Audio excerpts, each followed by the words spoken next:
Good morning, guys. We had some birthdays over the last month. Chris is not here. He was the closest one. Neither Sarah nor Mike, nor Claire nor Lori. Right.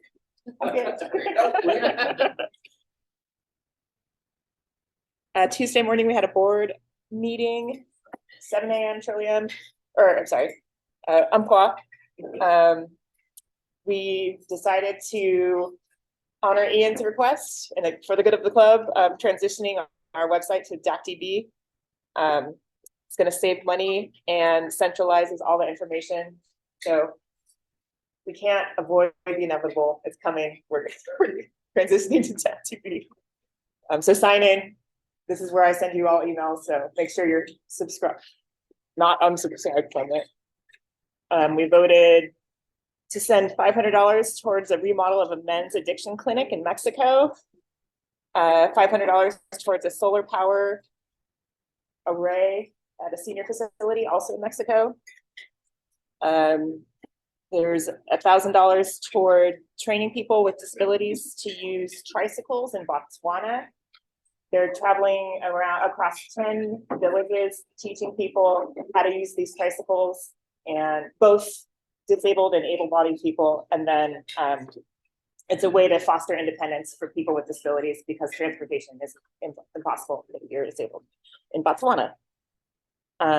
Scholarships are happening at the end of the month. Interviews start beginning early May. So we'll just keep updating you on that. And the Sergeant at Arms Committee is getting a computer. So hopefully that streamlines our meal balance process, attendance, to make everything a little bit easier for Sergeant at Arms.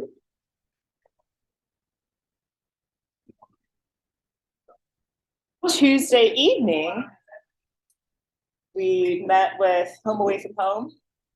Rebecca, you want to talk about that a little bit? Sure. Yes. Well, you can stand there.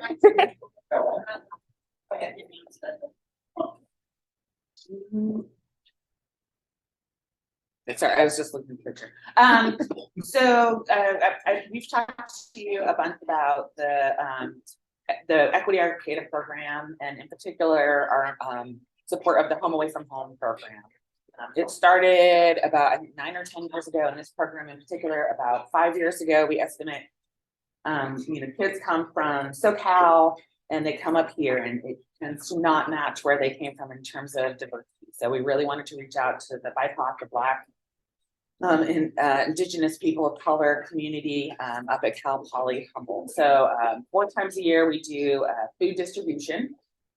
Our last one was sponsored by Wildberries, and this will be our last one of the year, and Rotary is helping to sponsor it. So Romy coordinated with a couple Rotary clubs. So together we're donating about $2,000 to this program. So essentially what that pays for is for each of these, but for each of these we try and reach out to BIPOC owned business. So we're both connecting with the students, but then we're also in the community of trying to support BIPOC businesses. So we pay for a meal. I think it's Miguel's or something like that. Manzanilla Kitchen, thank you. So Manzanilla Kitchen is the one who's providing it this time, and then we also get the folks like giveaway bags. So it's got some food in it. It's got some personal care items.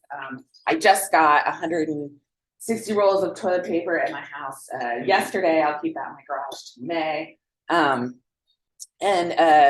So our distribution will be May 7th, and we will be asking if some Rotarians want to come either help pack bags. So we usually pack bags Sunday, afternoon, and or help with the distribution, because part of the goal of this program is to make students feel more comfortable. So often I'll work the line and just chit chat with students, see what they're up to.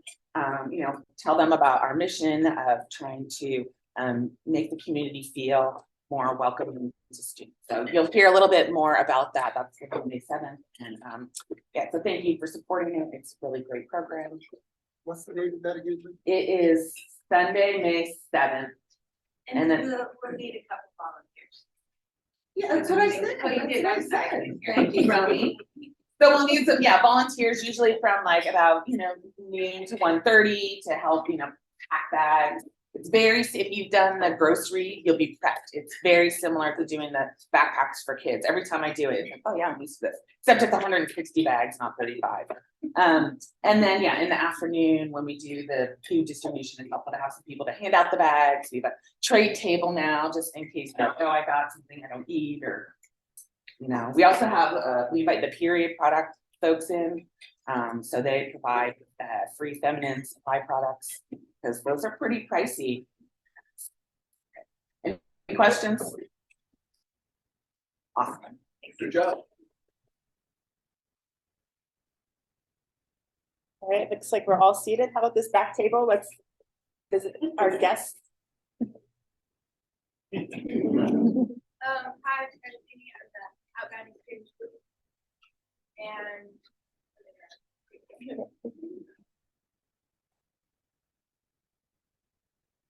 I'm Amanda, and I'm a nurse. Welcome.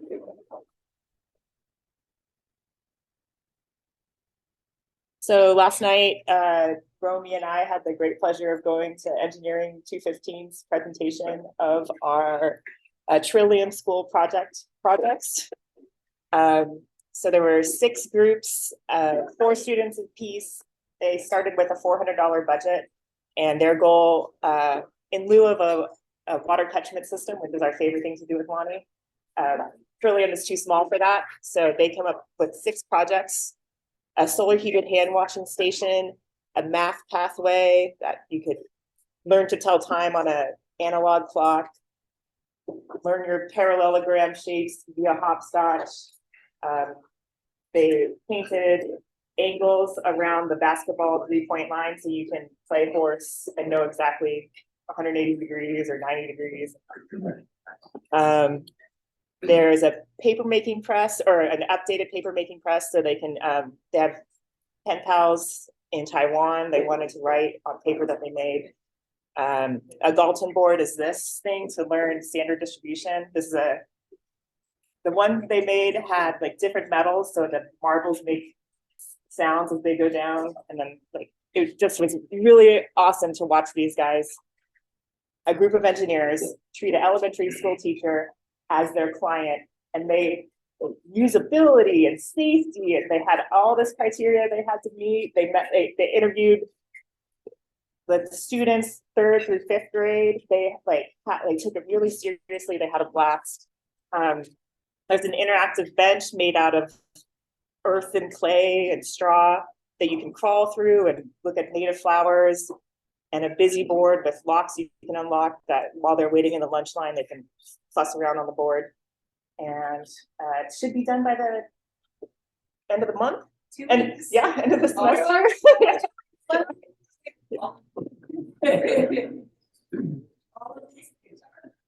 Yes, all of these things are going to be done. May 9th, I think, is the unveiling. 11 o'clock in the morning is the press event at Trillium for the public, so you can see exactly what all of these things are. Yeah, it's really your money at work. And Lonnie said, just loves working with our club. And it's really sweet. So hopefully the next thing will be water catchment in Valley West, working with Kuna. Backpacks for kids. I think we're signed up for everything. Yes. Okay. And next week too, pick up this. Probably thank you, Ian. If I had to guess.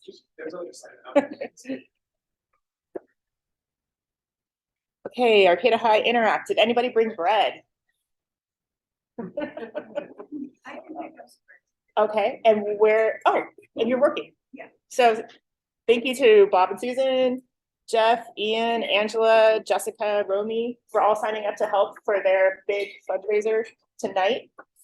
Does anybody need tickets? How do we get tickets if we need them?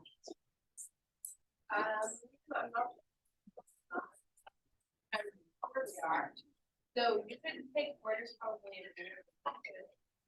We could take orders, I guess, and figure it out. Okay. So I have to go. I don't. I think so, because I signed up to take money.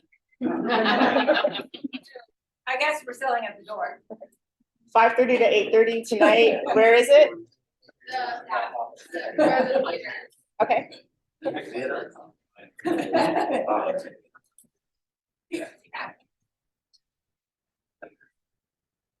Tomorrow night, anybody going to this bootlegger ball? All right. If you missed the wheel, that's where it is. So go take your picture in front of it. And then take it home with you.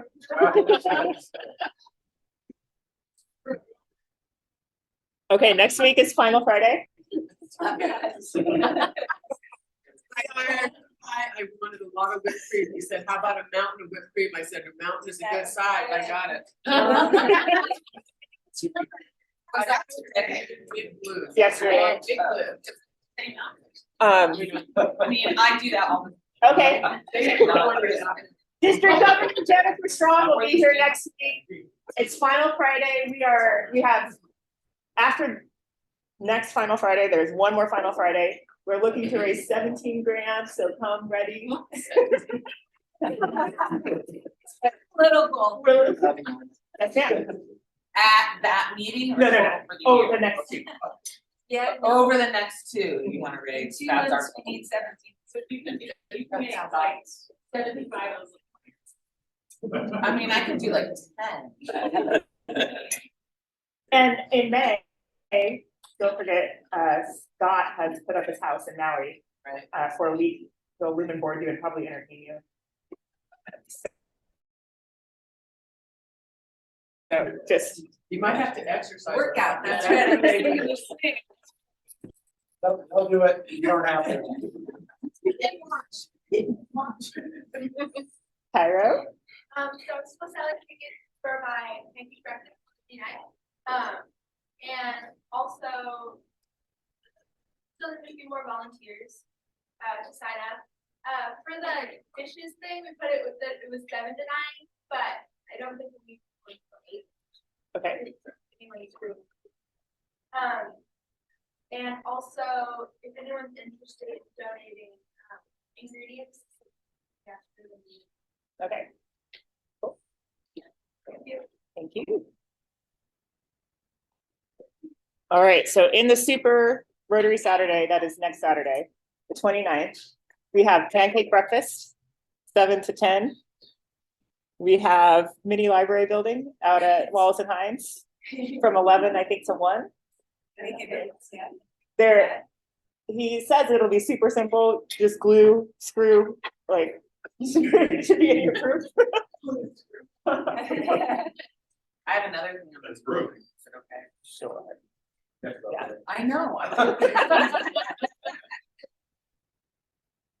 Okay, so at 2:00 on Saturday, the 29th, if you're tired, but you're still up for some fun.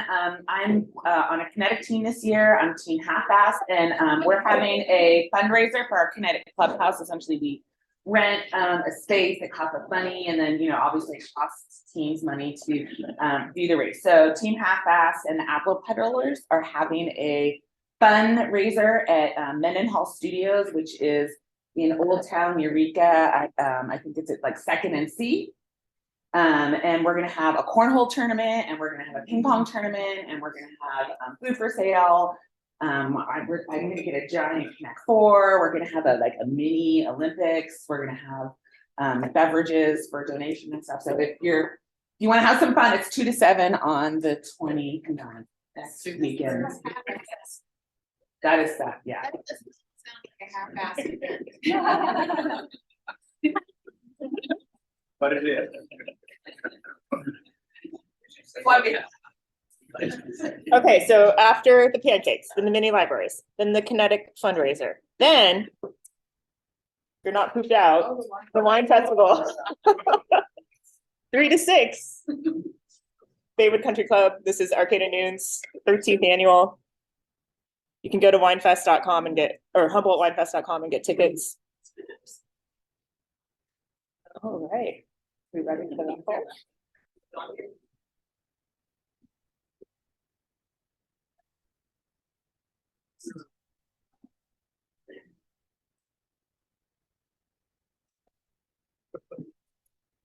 4788.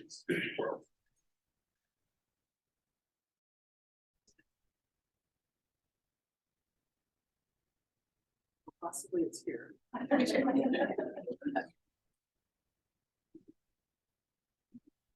4788. But it's not. You got it? 4788.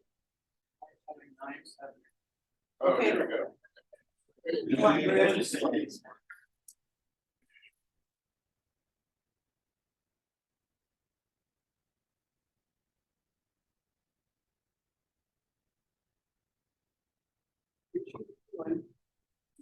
How much is the pot today?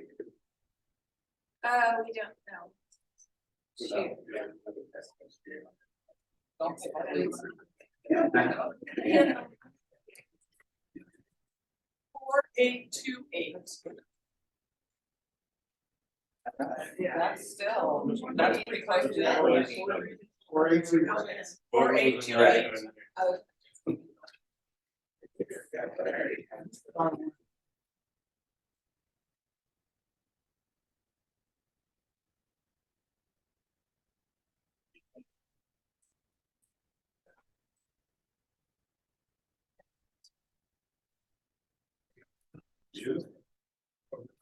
For next week.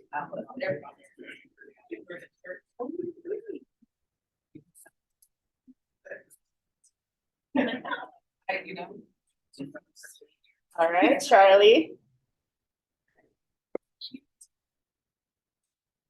Our guest speaker today is Rob England, and he's from Behavioral Health, Tribal Public Health at United Indian Health Center Services. And so he's gonna just kick us off. All right. There.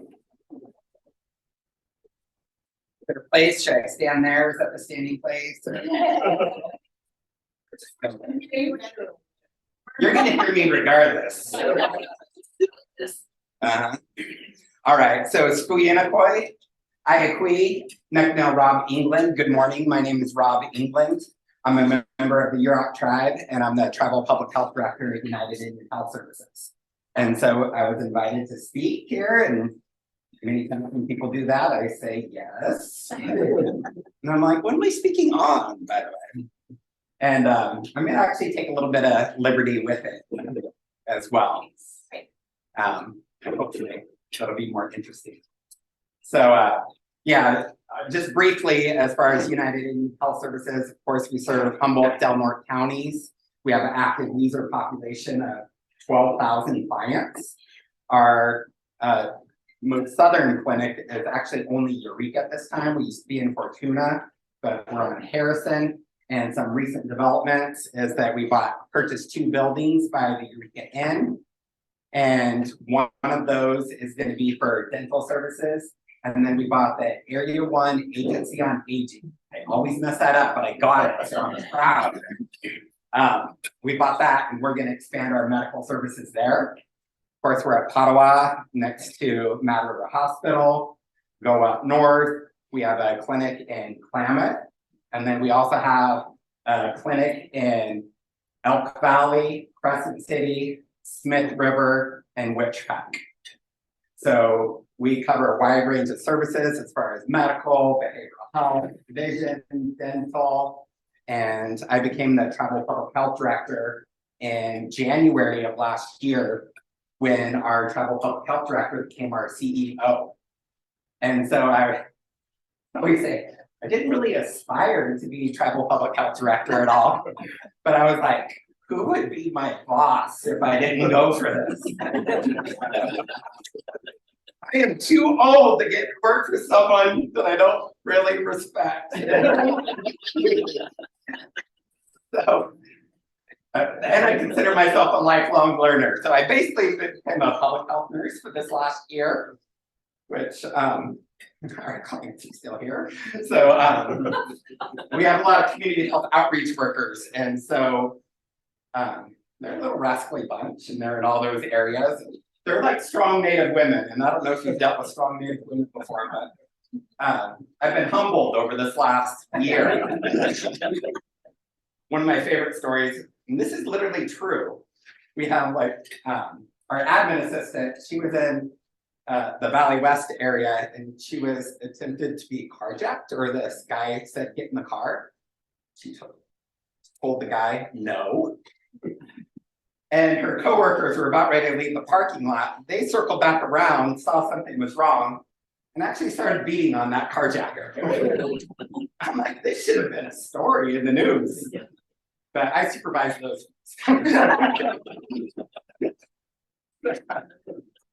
So yeah, they've been pretty good to me, so.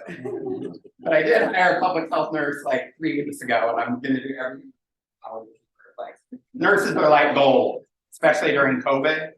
And basically I got tired of hiring a traveling nurse for a lot of money, and then they still don't know our organization, so. But we do have someone with a nursing background, of course, is what our community needs. But one of the things that I want to say about our organization is the underlying of like what we provide and what makes it different than general healthcare in our community. And so one example is last week is my mom, she sent me a text like, are you busy? Are you kidding? I've been really humbled over this last year. And she's like, well, I'm outside, you know, and so it took me a little bit to get out of my office, and if you've been to Padua, it's this big circle. I made the little circle, made around, I see my auntie, talk with her, and I never did see my mom. But, but that's to me like some of the most fulfilling parts of working for an organization is being tribal and serving my tribal community and wanting to make it a better place. And I've always worked either for my tribe. I was an Indian education coordinator for Northern Humboldt for a year. And then I've been at UIHS for about the last 7.5 years. So I could tell you all about like the services that we provide. But one of the things that I did want to share is like through story as well. And I don't bring slides, as you probably could figure out. I didn't bring any. But I did bring a story that I contributed to a men's mental health book about a year ago. And it's a short story, and I think it's pretty interesting. You're going to learn a whole lot about me if you're interested. And then just some of the things as far as, you know, being a Native person and just being connected to the land that we're on. So, like 10 minutes. Are you guys game for it? Yes? Yes. All right. I got the invitation. You gotta take it. It's not the whole book, by the way. It's only 2 pages. Don't be worried. A little bit of a backstory of this too is that I was invited in this lady's national in suicide prevention, and of course I was extremely busy, and unfortunately I felt like I kind of ghosted her and I didn't respond in the time that I was supposed to, and I felt really bad. And so we have a mutual friend, and I asked for her address, and I sent her some Denver Bronco earrings because I know that she's a Denver Bronco fan. I'm like, I'm so sorry I couldn't participate. Think about me next time. Shipped it off in the mail. She reaches out.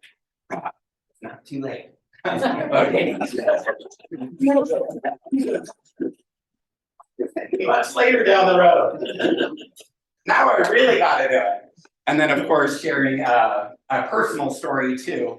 And I would say nationally when it comes to Indigenous issues, and I kind of got into suicide prevention pretty heavy about 11 years ago, is that there really wasn't representation on Indigenous issues at the national level. And so, of course, one of the sayings you may have heard is, if you're not at the table, you're on the menu, right? So we want to be at the table, we want to represent. And so I had a platform, and I was like, since I have that platform, I'm going to take it. And so I was really intentional about how I was going to share my own story. I think how she presented it to me, she goes, I could see you contributing in like 3 different ways. And she goes, through your own personal story, which I'm like, okay. We're on indigenous issues. I'm like, that sounds great. And then she goes, or the forward. And I'll tell you what, my ego goes, the forward for like a mental health book, that's amazing. But then it just made more sense for me to just have, you know, the story that I came up with. And the guy that got the forward is the like executive director for the National Suicide Prevention Lifeline, Don Draper. I couldn't have that. But I checked my ego, but I think this is just the best way for me to represent in the way that. All right, see if I can do this. Like currents in the Klamath River, trauma sometimes runs deep, rising and falling, reshaping everything in its path. My families have always been survivors. Long before I was born, they navigated the flood of invaders that poured into California to quench their thirst for gold and land. Watching villages swept away in its wake, homes emptied of Indian children sent to boarding schools, and despite being forbidden to sing, dance, pray, or speak in their native language, they endured. When my grandfather died in the river, a young father, gone in a moment, my mother and her sisters also became survivors. When my uncle was murdered at 21, they found strength in each other and continued on. Years later, after my aunt's suicide pierced the stability and security I had always felt, it was my turn to find a lifeline in culture and family as a way through it. In Native communities, an auntie is like your mom, and your cousins are siblings. When my Aunt Kathy and my mom married brothers, she became my aunt 2 times over, giving me a big brother and with my cousin Rich. And then my aunt and my mom got pregnant together at the same time with my cousin Tina, and I got my first best friend. When I was younger, I never went to daycare. I just went to my auntie's. She could fill up a room with contagious, booming laughter, but just as easily disappear from other family functions. Actually, I'm really good at reading this. It's my eyes that are the issues. She liked being a little different, and we called her Auntie Crazy, a true prankster with a sign on our house welcoming people to the Space Center. But just as much as she would like to tease and embarrass you, she would have long conversations, wanting to know what you thought and felt if you were lucky enough to be in her world. Her mind was always thinking, shaping words into powerful prayers, poems, and meditations. She worried about the health of the Klamath River and how this would impact the health of our Huron people, saying that water would be the next gold, and understanding its value far beyond the water itself. And sometimes she struggled, but most people do. It doesn't mean you expect a phone call on a quiet April evening, the night before a wrestling tournament, aware of your 8-year-old nephew sitting beside you, telling you that your second mom had died by suicide. I couldn't process that moment. That would take time. It still does. And I couldn't go be with my family. I had to stay with my nephew that night before he found out that his world had changed too. The emptiness was sudden and final. After she died, we took her back to the clan, back to the river, back to our family source of strength, where so many generations before her had lived, loved, and passed on. None of us could imagine her spirit being anywhere else. There's part of the Klamath River on the reservation that's named after my Yurok family, Blake's Riffle, where we have lived for generations. My mom would take us back to the res, turning off the highway just past the bridge between the gold-painted bears greeting us on each side. Bouncing along uneven pavement, we would stop by Auntie Ethel's grocery store to get our hugs, kisses, and candy, then skip down the road, shimmering in the heat, grateful as the shade of the redwoods took hold. A few more curves, and we'd see the sign for the Redwood Rest Campground, and we'd get another round of family love and affection with Aunt Edna.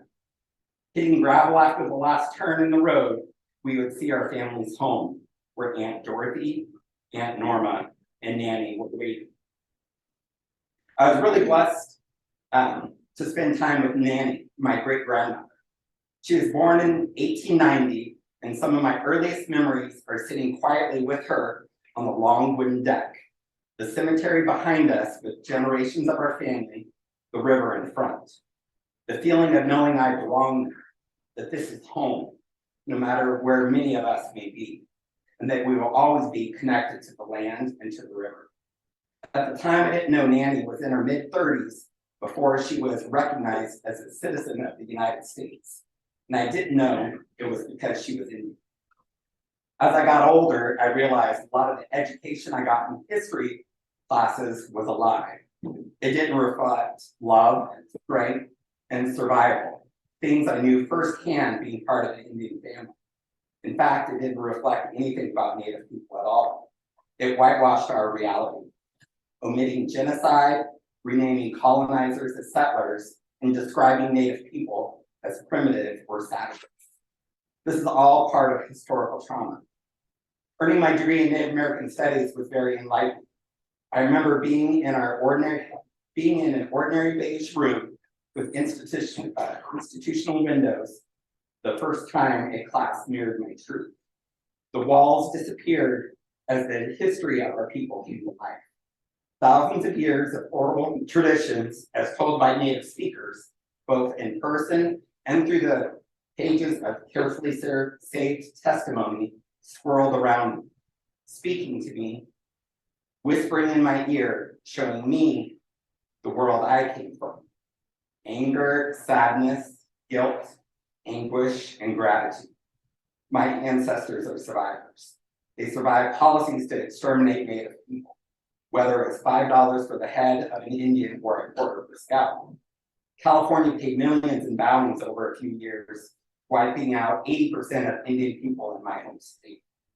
I am the outcome of the survivors of my ancestors.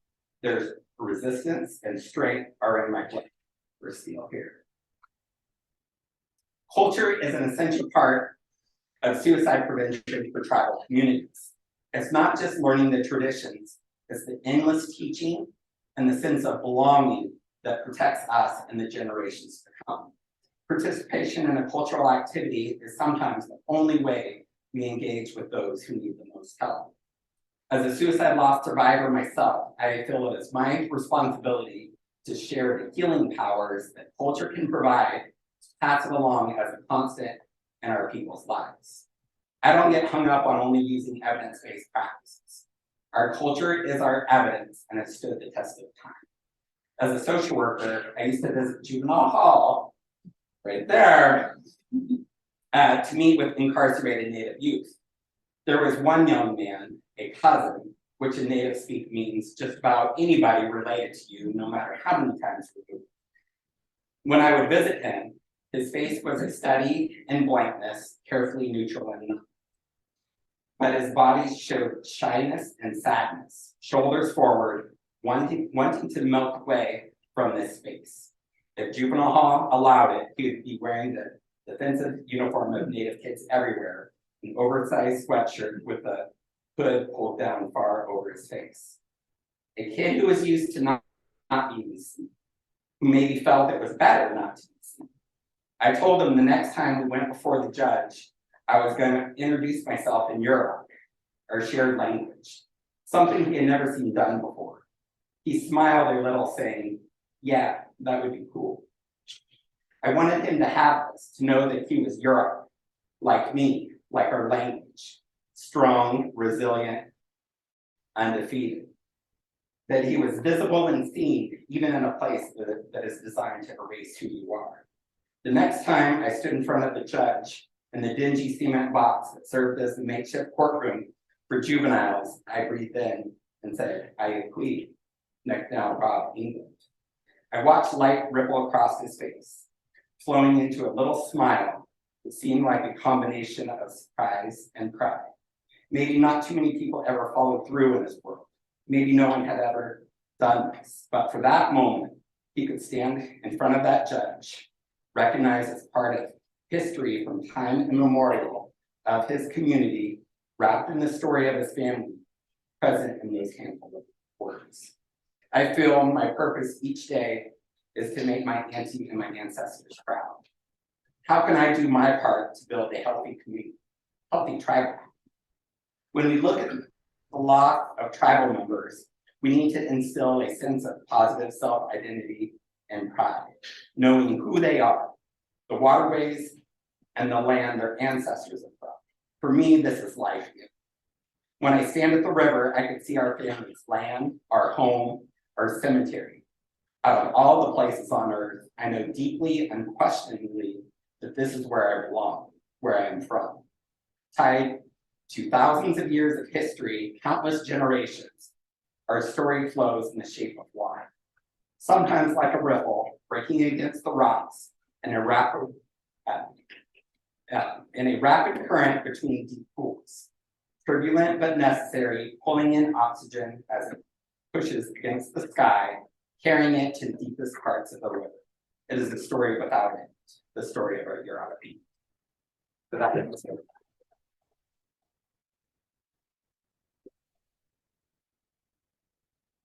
And I think that's what can make us unique from others. When you talk about UIHS, we talk about healing the mind, body, and spirit, and not siloing that to one thing as far as a physical health condition. So we offer sweats, and we've been offering our sweats, and they're more like Lakota style. We have like the tarps and the knee piece, but one of my projects now is to build a traditional sweat house on our grounds at Ottawa, and including a family house, because the sweat houses are for men. So I've been meeting with community leaders. Sounds a whole lot easier said than done because of some of the insurance thing and structure and Arcata and then unfortunately, like a lot of it, we have knowledge has been lost. Of course, what happened on their island, and some of the people that hold that knowledge are Yurok people. So we don't want to just plop down a Yurok structure on Wiyot land and to get buy-in from our community. But I would say the essence is, when I think about our programming, is how can we indigenize it to connect to our community and to get those folks in for services that they need. So I could keep going, but you could ask me questions. What does a sweat mean? Oh, it's more of like a purification like ceremony. To like release like those toxins. So like, I'm imagining a sauna. So. Yes. Yeah, I've been to a few sweats and they're pretty neat. There's a fire and there's the sweat lodge. They'll bring in ceremonial rocks that present. And then there's they bring in ancestors, earth, sky, and essentially it's a prayer room and it's a sweat lodge. So there's sweating ceremony, someone different prayers for different people, whether it's yourself or others. And it's a beautiful experience. It's a wonderful service that an opportunity to give us. But I'm like a person too that just, there's not a one size fits all approach that connects people. So I want to provide as many different ones. Some people may connect just to Western primary care model, great. But some people really connect with culture, and I want to offer that too. Like whatever it is to achieve wellness, right? Yeah. Mm-hmm. I was curious some of the programs you had and related to wellness for youth, especially coming out of the pandemic, and the impact there. Some of your thoughts on what you're looking at in the future, helping that. Yeah, and so, and I know during COVID, people were saying, oh, suicides are like at all-time high, and that necessarily wasn't true. There was actually like a little bit of a dip, but there was like an increase in anxiety, depression on some of these screenings. for many different reasons, right? And to me, it could almost be like the after effect is the time is kind of like now as we come out of it. And, you know, a lot of us have lost something in these last few years. So of course we have our counseling services. One of the things that UIHS does have is a teen advisory group. And I would say sometimes community has looked at that as, oh, my teen's struggling and get them in there, but it's not like a treatment, right? So it's more just a group for teens to connect with one another. We actually teach them on health education topics because, sorry, but like youth ain't listening to me when I tell them stuff. But if we have those youth and we could teach our youth, then they could go back to their peers and teach them that information. And so a lot of times we, you know, over this last basically 10 years, we've been able to teach them a lot on suicide information, suicide prevention information, tobacco, vaping. And sometimes I think our health educators got frustrated and they were just like, you know, they're not focused, they're not listening. We did like a 2 truths and a lie and would give them a little and make them walk in a room on these facts. And on tobacco and suicide prevention, they were getting it right. They were absorbing a lot more than what their health educators thought they were.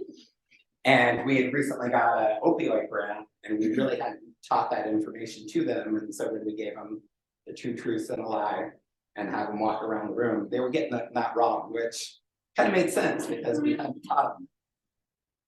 And so, yeah. You said a grant. Where does UIHS funding come from? So in tribal public health, much of it is we're heavily grant funded. So a lot of the grants that I've been under are under the Substance Abuse Mental Health Services Administration. We've had some CDC grants, some Indian Health Services. I'm sorry, I speak in acronyms all the time. I'm a new public health nurse, making sure that I spell everything out these days. And they understand who they're funding and give you the latitude to do things differently than others. Not always, you know, right? Like grants, sometimes you have to stay between the lines, but sometimes you find out some of the gray areas, right? And so for a lot of federal grants, one thing the feds do not like to do is buy food, right?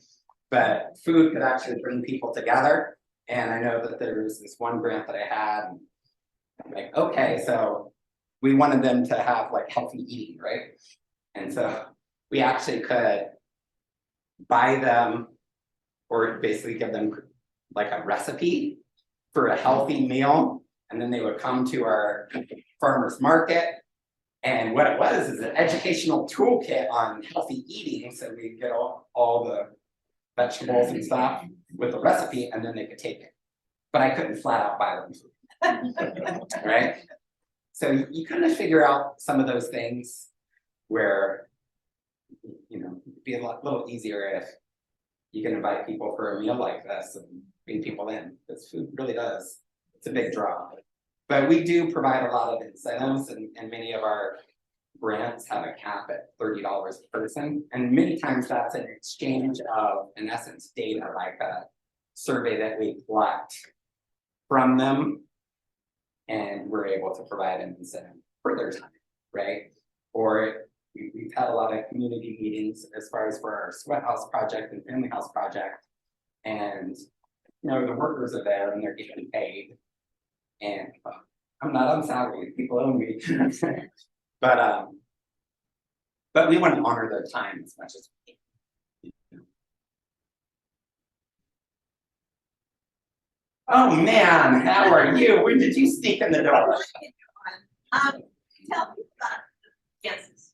A lot of people know about dances. Yeah, so like we're really fortunate as far as like in our area.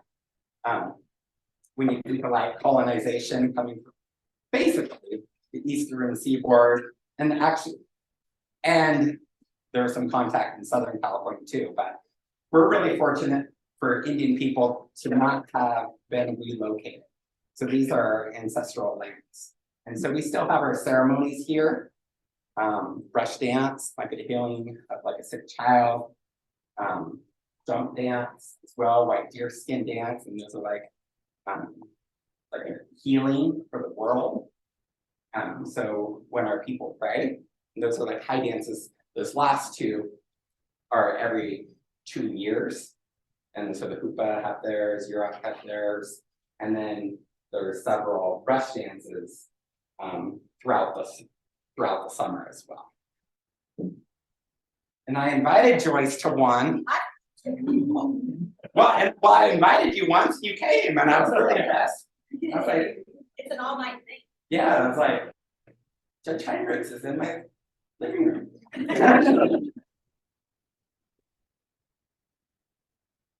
other questions?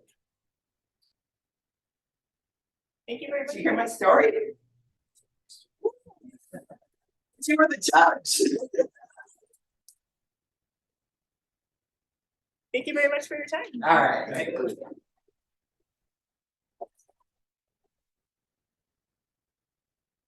All right, Ian, we had a little change in host families for, Oh, yeah.